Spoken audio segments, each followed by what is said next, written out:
Let's get it.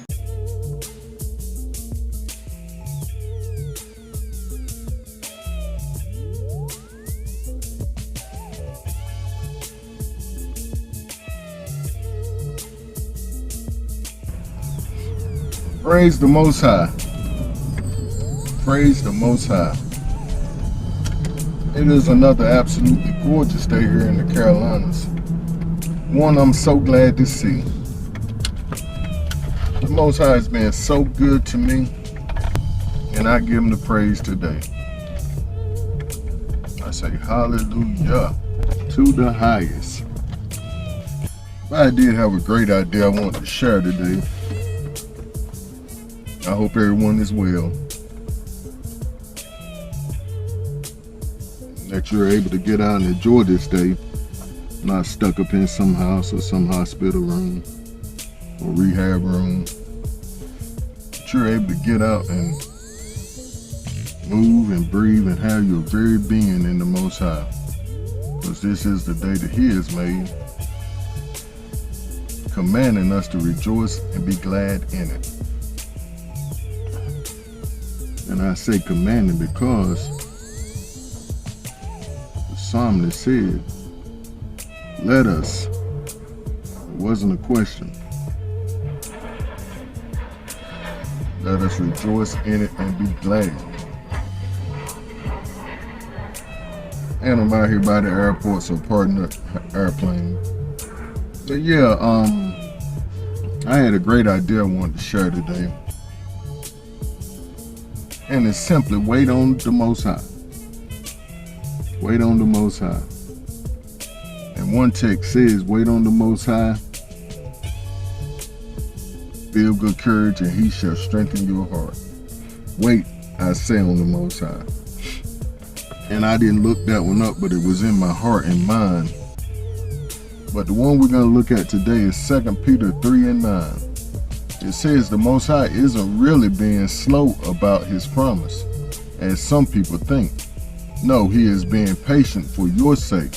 He does not want anyone to be destroyed, but wants everyone to repent. And then we're going to look at another text. And it's Genesis 8:22. It says, while the earth remaineth, seed time and harvest, and cold and heat, and summer and winter, and day and night shall not cease. And we can get on headed to this job. Yet the Most High is not slow to answer His promises. Basically meaning the Most High is going to do what He said He's going to do.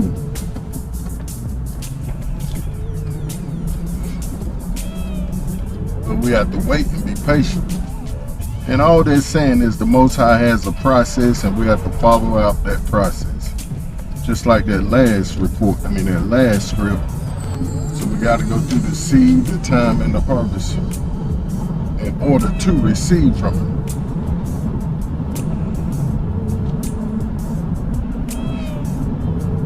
And it says in that text that He don't want folks to be destroyed. Of course, there are going to be some destroyed because they don't want Him. They don't want Him or His will for their lives.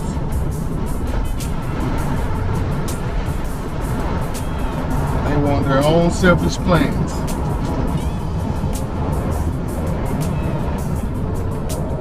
And that's how a lot of us are.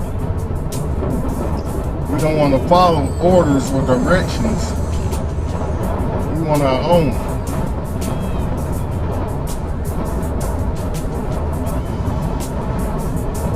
Just like this person behind me telling me to move over with their hand, waving me to move over. Oh boy, really? I guess you the boss of the highway. I guess you the highway boss. And that's how we are with our own lives. We want to tell the Most High to move over. Get out the way. I don't need you. I have my own plans, my own desires. However, the text says that the Most High says He has plans for us. A good plan. However, we don't want that. We want what's best for ourselves. Not what the Most High knows is best for us. We want what we think is best for us. But I wasn't planning on going in that direction today. I was planning on this being some good heart medicine for us all. As far as not giving up on waiting for the Most High to do what He said He's gonna do. And see, that's all faith is. It's actively waiting on the Most High, doing what He tell you to do in the process of waiting. See, that's oh so important. Not only waiting, but waiting actively, doing what He asks you to do. Because it's a choice. Yes, indeed, it's a choice. But however, I learned that in these choices we make, we can always choose to do it our own way, and we always have to circle back. Oh boy. We always have to circle back and do what He told us in the first place. And if not, we just miss it altogether. And that's a sad song. Because that's not His desire. Just like it said, He don't wish that we would be destroyed. But we destroy ourselves, like the text says, for a lack of knowledge. And as I keep saying about that text, it's not that there's a lack of knowledge, period, or a lack of people speaking the knowledge, or like I said, a lack of knowledge, period, which is in the text, Torah, but it's a lack of people getting into it or listening to the Ruach as He give it to them, explains it. But when it don't line up with what we want, what we desire, we don't want to wait. We want to get out there and be fast. And yes, this is talking to me. We like to be fast in our decision making. We think we're our own women and men and women. But the text says clearly that you are not your own. You're the temple of the Most High. If you truly have made Him your Elohim, the Most High in your life. See, a lot of times we want to have Him as our God or our Lord, but He's not the Most High in our lives. He's our go-to in the time of need.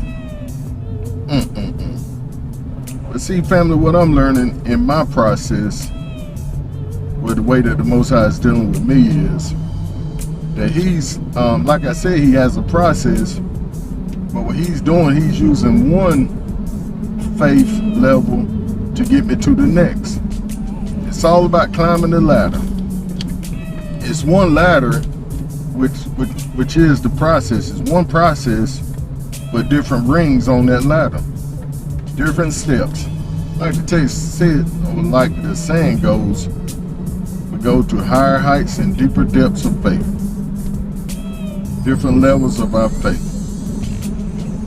And one is always going to push us to the next. However, we have to climb that one. We can't skip them steps like we said in the prior recording. We got to climb one after the other. But we take that faith from yesterday and apply it to today. Yes, indeed. And no, it's not easy. No, it's not easy. But if it was easy, everybody would be doing it, right? I used to hate that saying. I don't want to hear all that. I don't want it to be as hard as it is right now. I don't care who else is doing it. But that's a powerful lesson in that. Because it's true. If faith in the Most High was easy, then everybody would be doing it.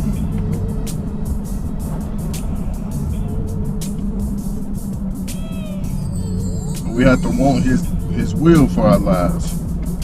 We have to want that good plan that He says He has for us. And don't take our eyes off it. See, in this process, like I said, you have to be actively doing what He tells you to do. And see, that takes off the pressure because you're actually able to do something.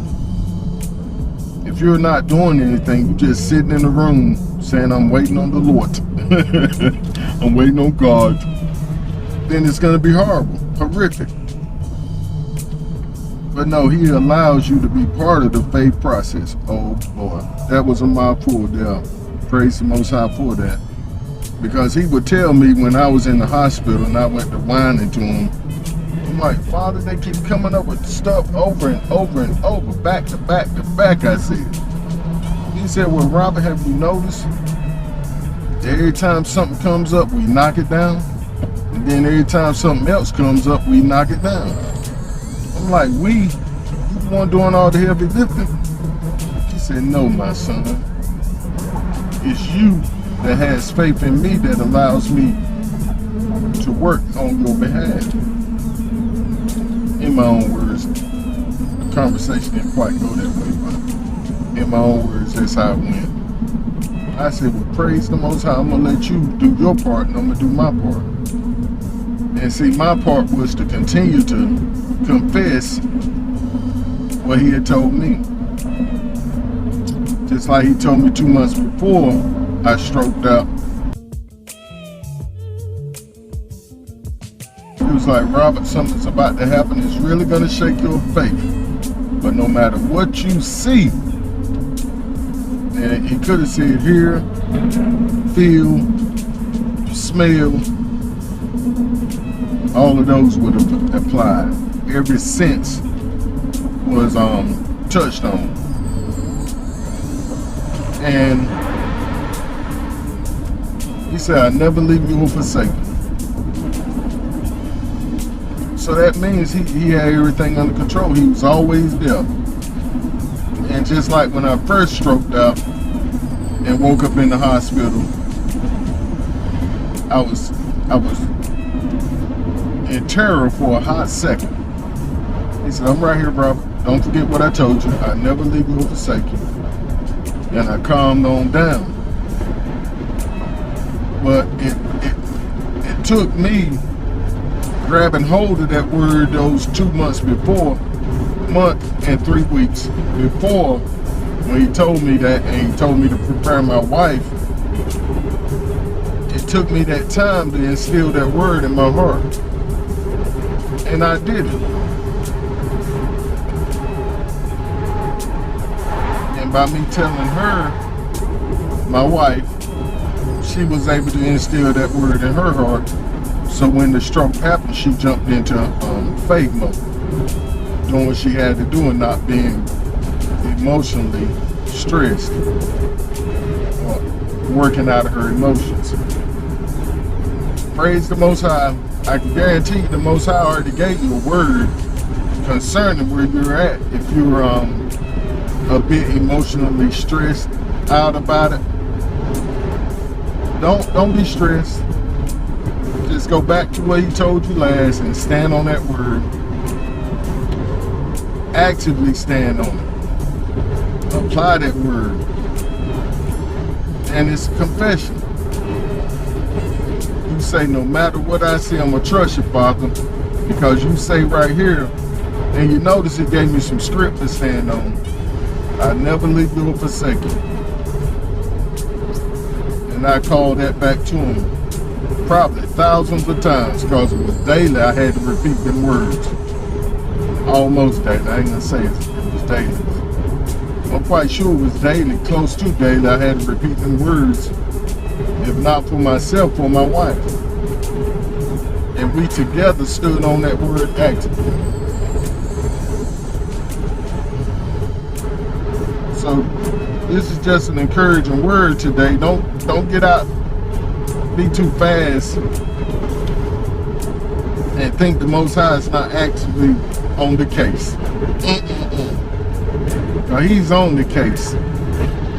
He's already pulled strings years ago for the same situation you're in right now.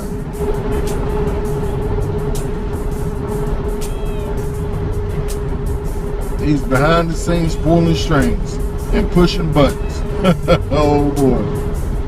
And some strings and some buttons are actual people. Most of the time there are people that don't want to be pushed or pulled. A lot of times it's other people that hold up our process. But we have to trust the Most High even with them.